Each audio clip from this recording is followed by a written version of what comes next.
In these next two videos, we're going to talk about the eye in a little bit more detail. So if you think of the eye, you'll probably think of this ball on a stalk. And that's what the eye looks like. This stalk is what carries things like the optic nerve and blood vessels. So I write optic nerve / blood vessels. And then this ball is your eye, what we traditionally think of as the eye. And the function of the eye is that light will go in the center of the eye, hit the structure called the lens, and the lens will be able to focus this light. And we'll carry that signal down the optic nerve to our brain and process it as vision. And that is the function of the eye. Now let's look at the anatomy of the eye in a little bit more detail. We can start with the layers of the eye. So right, layers. And the outermost layer is this protective sheath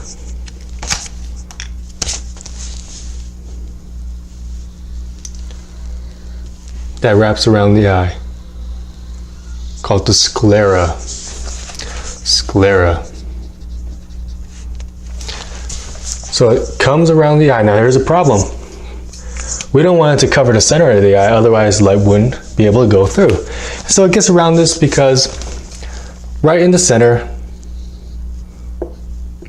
the sclera turns transparent. That way light can still go through. And this transparent part we call the cornea. Cornea. So I write sclera / cornea.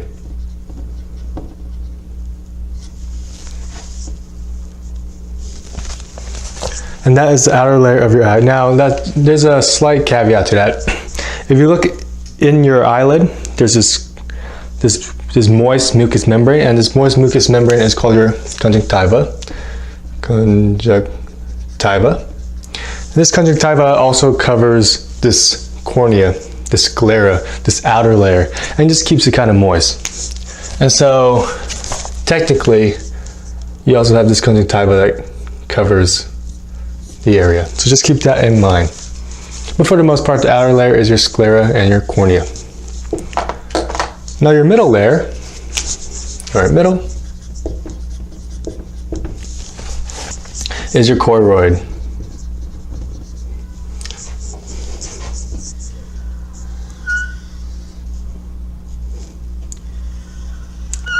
So it comes and wraps around. And your choroid is where a lot of blood vessels are. That's why it gets its name choroid. When we talked about choroid, we said that meaning of the word, it's because it resembles the chorion, the placenta, and don't you know the placenta is highly vascularized? That's why I call it the choroid, because it's highly vascularized. Vascularized. We talked about this when we talked about the choroid plexus of the ventricle. That's why we call it the choroid. So it's highly vascularized, and it'll come around, and right where it meets the center, it'll start to enlarge. And these enlarged parts we call the ciliary body. Ciliary body.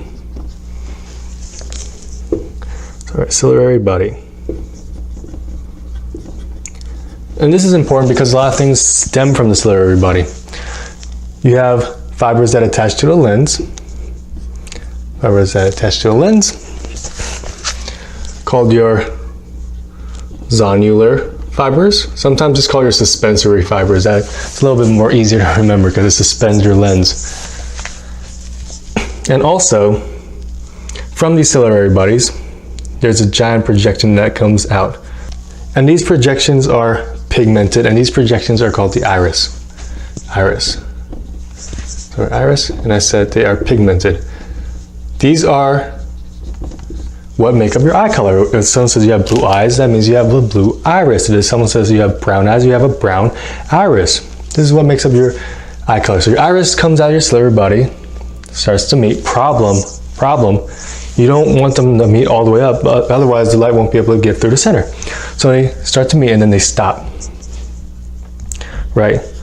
So in the middle there's no pigment, there's nothing, there's just a black spot. That's what you see when you see your eyes. You see someone with brown eyes.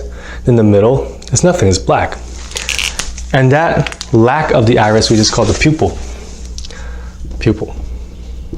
So the pupil is not really a thing, it's just a hole of the iris. That's what your pupil is. Okay? And that hole, that pupil, allows light to go through. Now your iris controls how much light goes through. If your iris wants to dilate, then your pupil, the hole will dilate and more light will go through. If your iris wants to constrict and close, then your pupil, the hole, will close and less light will go through. And it does this through muscles like your sphincter papillae and your dilator papillae. What fitting name. Sphincter papillae means it closes your pupil. Dilator papillae means it dilates your pupil. And it controls how much light goes in and hits that lens and gets concentrated, okay? So that's your iris. Sometimes we call all of this the uvea.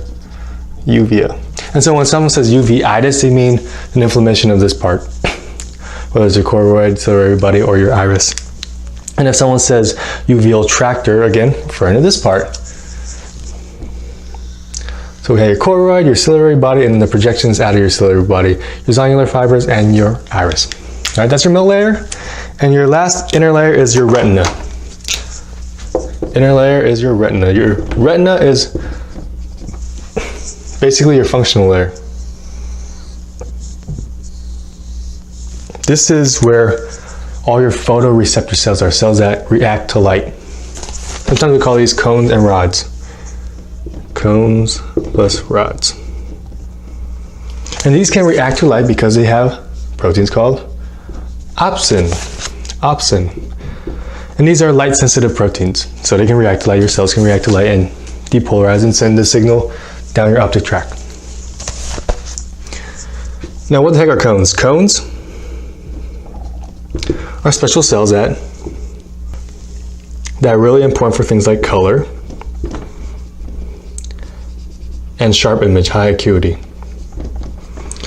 They contain opsin, in particular to form photopsin. And photopsin is just opsin with retinol. And when light hits photopsin, it'll change that retinol, a different conformational change, and that'll depolarize the cell and cause light to go down the optic tract or the optic nerve. Now what the heck are rods? Now rods are important because they're needed for night vision. So if this goes out, then you lose night vision. Yeah, you have difficulty seeing in the dark. Rods are focused mainly in the peripheries, whereas cones are mainly in the center. Okay, rods contain opsin, that's the name of the game. In particular, they contain something called rhodopsin. That shouldn't be too hard to remember. R for rhodopsin, R for rods.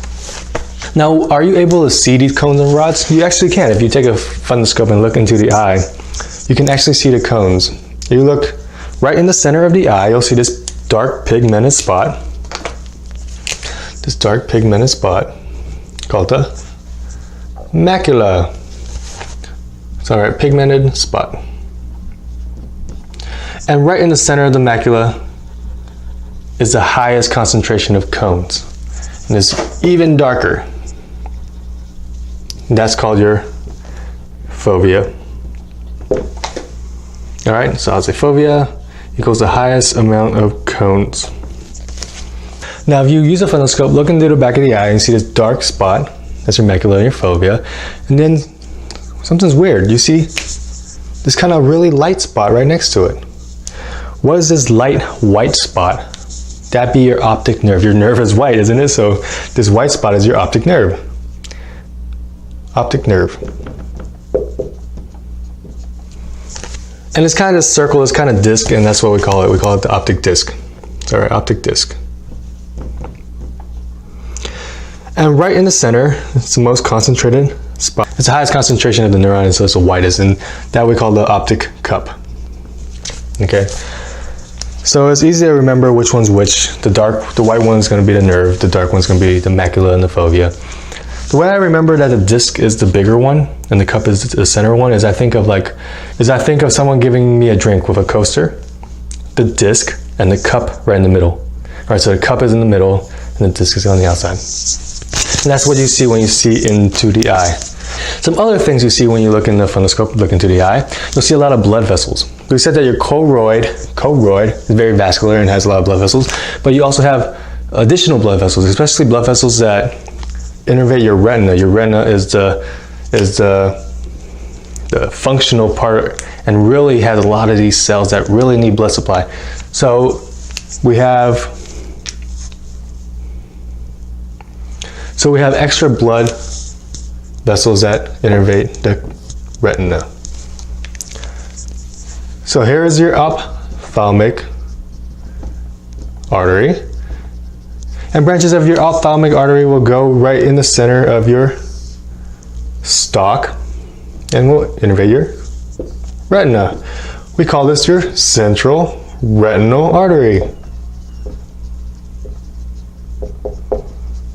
Easy enough name. And then it'll drain through your central retinal veins, and that'll drain into your ophthalmic vein and then leave your eye. All right, so you just have some extra blood vessels, and if you look into the eye, you'll be able to see these extra blood vessels. All right, so don't get too caught up on that. So central retinal artery and central retinal vein. I think we'll stop here with anatomy. In the next video, we're going to talk a little bit about some more anatomy, but for now, I think this is pretty good. Now, what can go wrong? Let's see. We'll start with the outside in, okay? The most outside layer is your conjunctiva. And that can get inflamed. We call that conjunctivitis. Itis meaning inflammation. Conjunctivitis. Conjunctivitis. And you can have this from a variety of causes. You can have it from allergies. The easiest way to know it's from allergies is because it's seasonal, because it's bilateral, affects both eyes, because it's itchy, they're having rhinorrhea, all this stuff. So, all right, allergies. You can also have an infection. Most of the times it's viral. Viral infections, they usually don't produce a lot of pus, produce a lot of things, fluid. It just gets kind of red. Think of it as pink eye. So viral, but bacterial infections do produce a lot of purulent discharge. And so that's when you have really yellow gunk coming out. You wake up and your eyes are all crusty. That's a bacterial infection. You will want to give antibiotics for that. So all right, antibiotics. Moving on into the next layer, let's talk about your uvea. You can have an inflammation of that. We call that uveitis. Uveitis. Now your uvea, if you have too much inflammation of this, then you can actually produce pus that collects outside of your iris, and you can see it when you're looking in the eye. We call that hyperopia. Now, how can this inner protective layer get affected? I mean, I can understand your conjunctiva getting infected. If you touch your eye with a dirty finger, your outermost layer, you can get an infection there. But how does something cause inflammation of this inside protective layer? Well, it's usually not due to things like bacteria. It's usually due to autoimmune inflammation. Autoimmune inflammation. So uveitis is commonly seen in autoimmune disorders.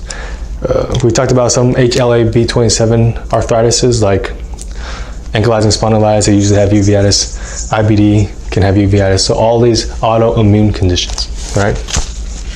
Let's move on in. So we talked about the middle layer, let's talk about the inner layer. Can you have inflammation of your retina? Yeah, we call that retinitis. Retinitis. And retinitis is just inflammation of your retina. Commonly viral, you usually don't see it. It's very hard for viruses to go all the way deep in there unless the patient's immunosuppressed. All right, so if someone's immunosuppressed and they get things like CMV, then CMV can go in and cause retinitis, cause blindness. So, all right, virus plus immunosuppress. Some other things that can affect your retina. You can have retinal detachment. Retinal detachment. I don't think I need to harp too much about what that is. That means your retina, your inner layer, peels off, detaches. So this will come off. And why it comes off? Sometimes you can have trauma and where it literally rips it off. Sometimes you can have inflammation, things like that, that'll rip it off. It seems to be seen in people with myopia. Myopia. We'll talk about what myopia is in a second, but that's just nearsightedness. So people that are nearsighted need glasses for that can have it. So myopia is a big one. And then I said trauma, inflammation, stuff like that. And when your retina peels off, that's your functional layer, then you won't be able to see anymore. All right, so if it peels off from the top, your vision will just go black. Sometimes they call it curtains falling, like it just goes black. I'll just write curtains falling. Should I write curtain falling? That's not really scientific. I'll just write vision loss.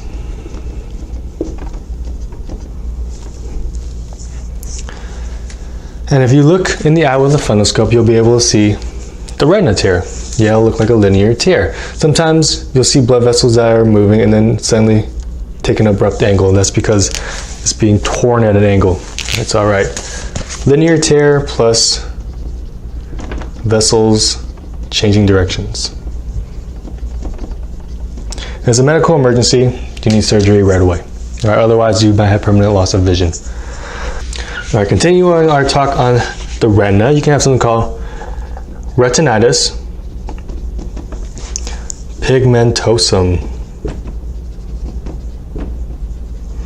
The retinitis part means there's an inflammation of your retina, usually inherited. The pigmentosa part is there seems to be these deposits in your retina, deposits, these black deposits, and you'll be able to see them on a fundoscope. It's very, very distinct. You can't miss it. These black deposits, they're very sharp. They almost kind of look like bones. So sometimes they're called bone spicular deposits. Spicular just means sharp, so these sharp bone-like deposits, and it usually goes in your peripheries first and destroys the cells of your peripheries. What cells were on your peripheries? Let's see if I still have it here. That'd be your rods. So it destroys your rods. So what are some signs you might see of that? You'll see loss of night vision. Decrease night vision first, and then eventually if it destroys your whole retina, then you're not going to see anything. But you'll start with night blindness. Still on the retina, we have something called age-related macular degeneration. See if we can decipher this name. Age-related, meaning it's related to age, especially if you're older. Macular degeneration, we said that if you look with a fundoscope right in the center of your eye, you have this pigmented spot, and that's called your macula. And you also have your fovea, which is full of cones. So here, when you're older, this macula starts to blow out. And if you blow out this center area of vision, then you lose the center area of vision. We sometimes call that scotoma. So you lose central vision, decreased central vision. Scotoma. What causes this? No one's really sure, but it seems to just be in older, unhealthy people. So people that are older, people that smoke, people that have metabolic syndrome, hyperlipidemia, things like that. And it just seems to degenerate that part of your eye, the central part of your eye, and you lose central vision. Now, what can you see when you look in the fundoscope? You'll start to see these fat deposits. You'll start to see these deposits. These yellow deposits, sometimes called drusins, sometimes they just say yellow deposits. So all right, yellow deposits.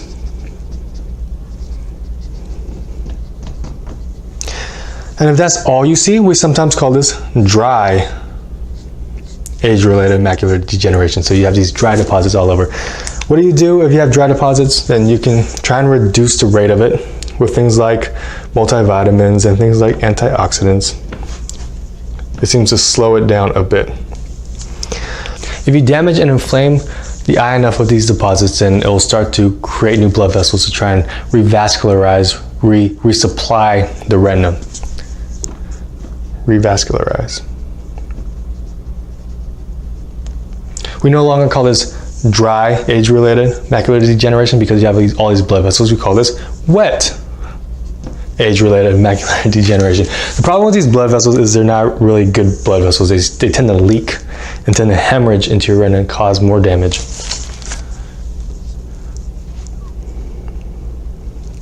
So we try and avoid getting too much of these blood vessels. We'll do things like laser, burning them off with lasers. We call that laser coagulation, or we might give anti-vascular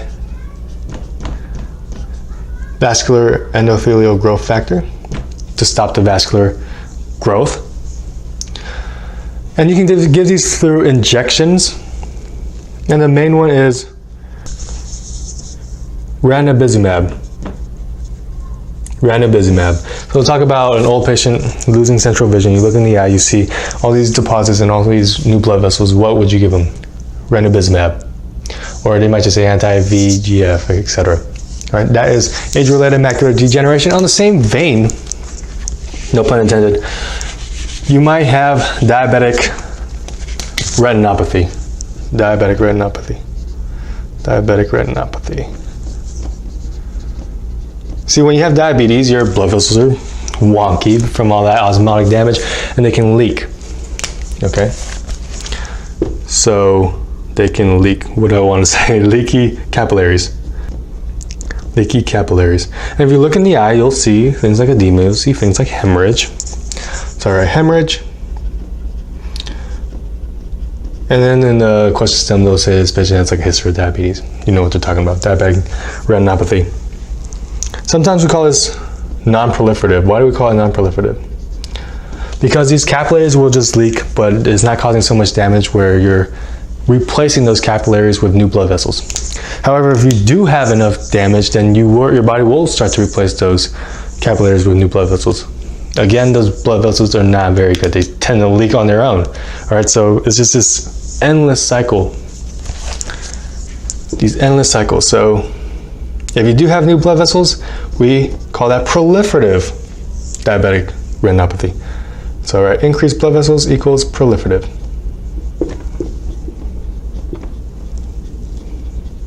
Again, you want to stop this growth, so you'll blow it off with laser coagulopathy, or you'll give anti-VEGF. Same principle.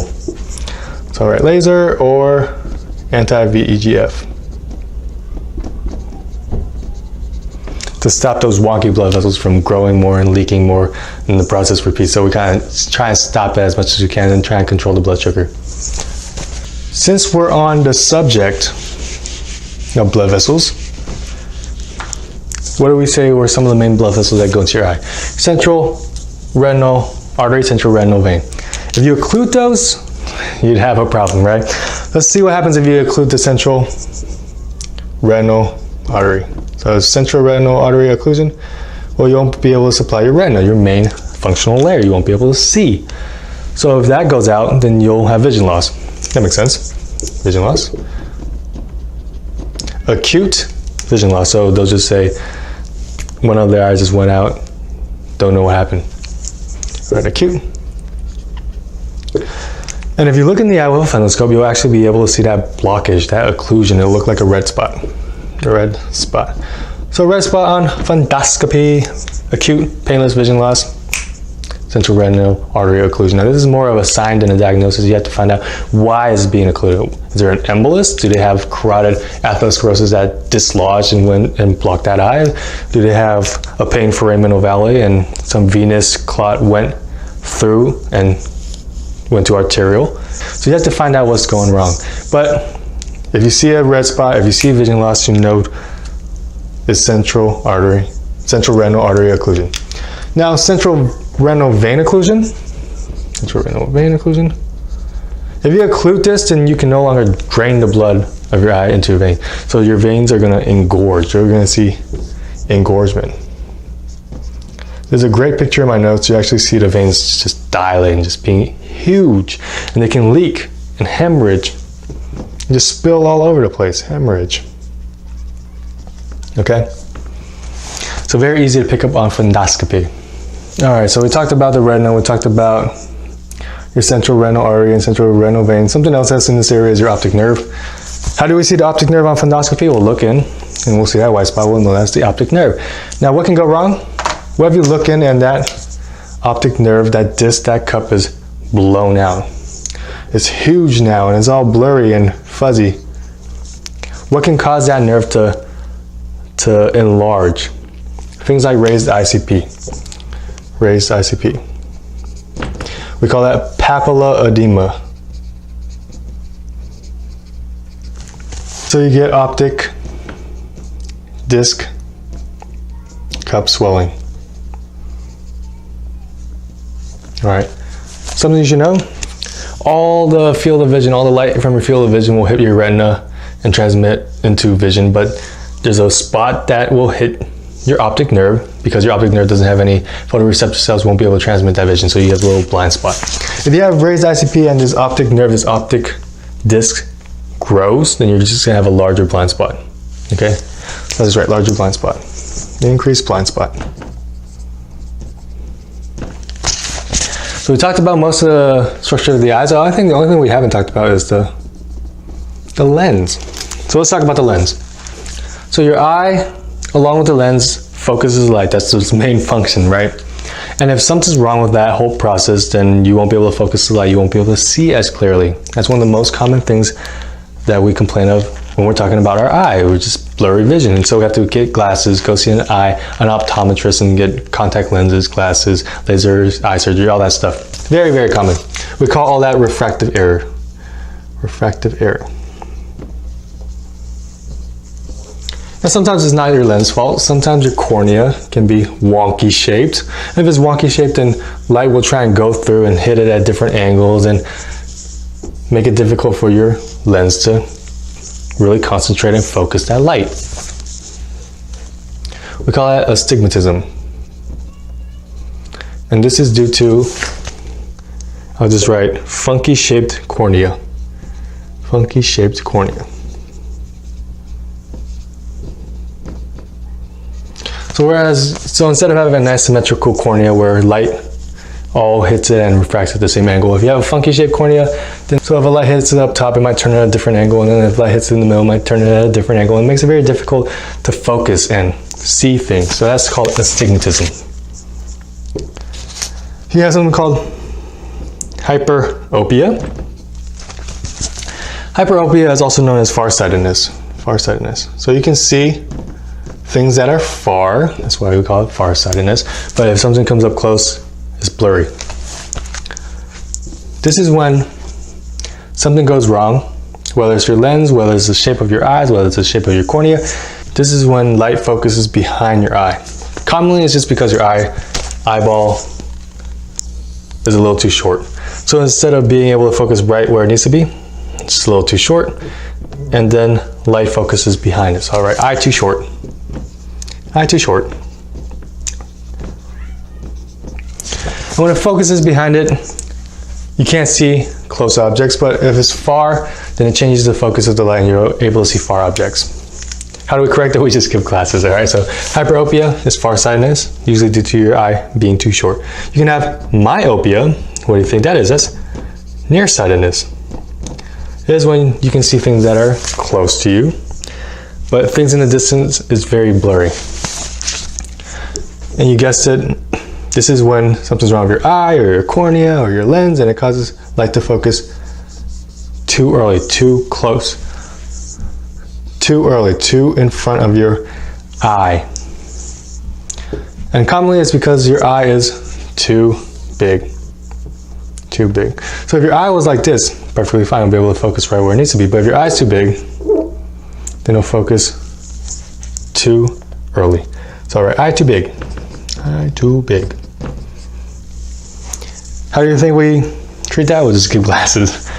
All right. Now there's a curious case. We'll say an old patient comes in, had 20/20 vision their whole life. They have great eyesight, but now they're getting a little bit older, and they go to a restaurant and they try and read the menu and they can't. They can't read it. And the only way they can read it is they put on what we call reading glasses. What is that condition called? Why do they have it? That condition is called Presbyopia. This is basically bad vision from being too old. Your lens focuses light because it can elongate or flatten. Sooner or later, you get so old that your lens loses that elasticity. Your lens, and the hardest thing you can do is look at something really, really close. Your lens really has to change its shape. Really has to accommodate for that very close object. We call that accommodation. You can imagine when you put something really close to your eye, is it difficult to see that? Yeah, so it has to do a lot of work. And if you're old, then it can no longer change shape as well. So you can have great vision all the way through, and then you try and read something close and you can't do it. We call that presbyopia. That's just old age. We're all gonna get it. Old age, decreased lens elasticity, can't accommodate. And so they usually just have to get reading glasses. A lot of restaurants have like trays of reading glasses, and if they see an old patient, or old customer come into the restaurant, they might wheel out their their tray of glasses here if you need to read it. Those are all refractive errors. Now there's something else that can go wrong with your lens. That's called cataracts. Cataracts is when your lens gets cloudy. You can imagine it makes it difficult to see. You can have many things that cause it. You can have enzyme deficiency and causes buildup of things in your lens. You can also have recurrent, I guess, inflammation through sunlight. So wear your sunglasses, people, when you're outside. There are many, many causes. I want you to pause the video and list 5 causes that you know of. All right, list 5 causes of cataracts. If you did that, then you earned a break. So we'll stop this video here. And in our next video, we're going to talk a little bit more about the eye, okay? But that does it for this video. Hope you enjoyed. Thanks.